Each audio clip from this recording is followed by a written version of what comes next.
안녕하세요. KB증권 리서치센터에서 중국 기업 분석을 맡고 있는 강유주입니다. 오늘부터는 플렉스를 통해 중국의 산업 공부를 시작해 볼까 합니다. 그동안에는 개별 종목 추천을 위주로 말씀드려 왔었는데요.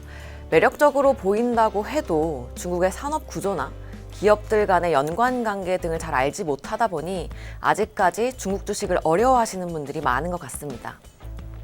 그래서 올해는 투자자 스스로가 뉴스와 업황을 읽고 중국의 유망 종목을 찾아내거나 매매 의견을 가질 수 있도록 중국 산업에 대한 기초 공부를 해볼까 합니다. 중국의 많은 산업들이 한국과도 함께 엮여 있다는 것을 생각하면 한국 기업을 투자하는 데도 도움이 될 수 있겠죠. 첫 번째 산업 스터디 주제로 중국 전기차 산업을 가져와 봤습니다. 오늘은 그 1편, 연초 이후에 가장 낙폭이 컸던 중국 전기차 밸류체인 반등은 언제쯤 할 수 있을까의 주제를 가지고 이야기해 보도록 하겠습니다.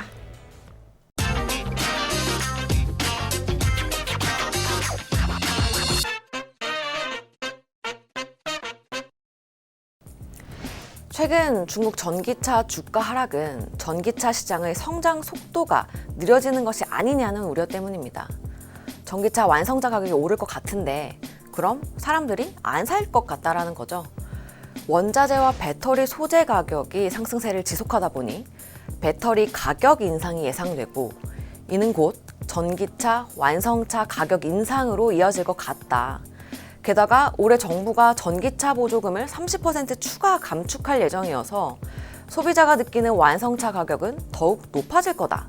이 때문에 가파르게 늘어나던 전기차 수요가 둔화되는 것이 아니냐는 것이 우려의 핵심입니다.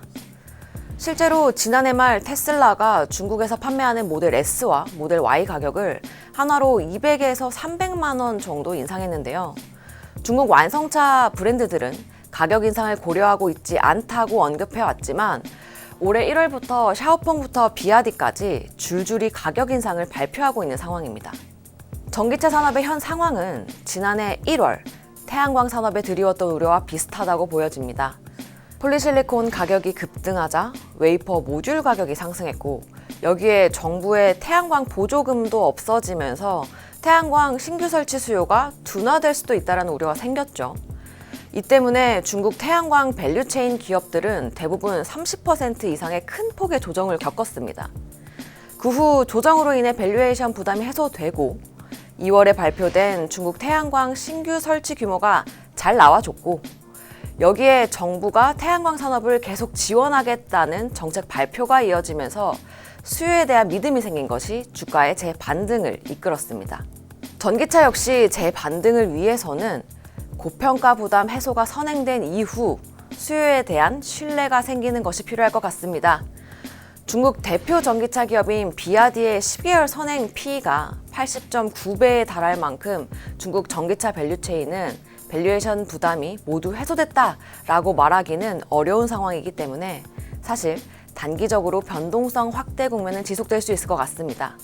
다만 벌써 발표되고 있는 개별 기업들의 1월 전기차 판매량이 전년 대비 100%가 넘는 등 단단한 수요를 증명해주고 있고요.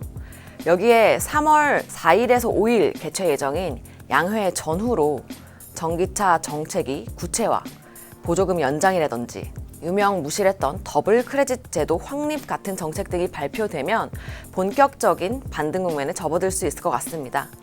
2월 중 중국 전기차 밸류체인 저가 매수 타이밍을 노려볼 필요가 있다고 판단합니다.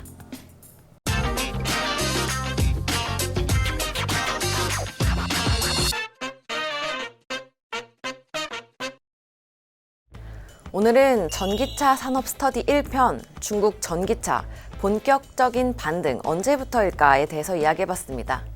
최근에 주가 하락은 완성차 가격 인상으로 인한 수요 둔화 우려 때문이다.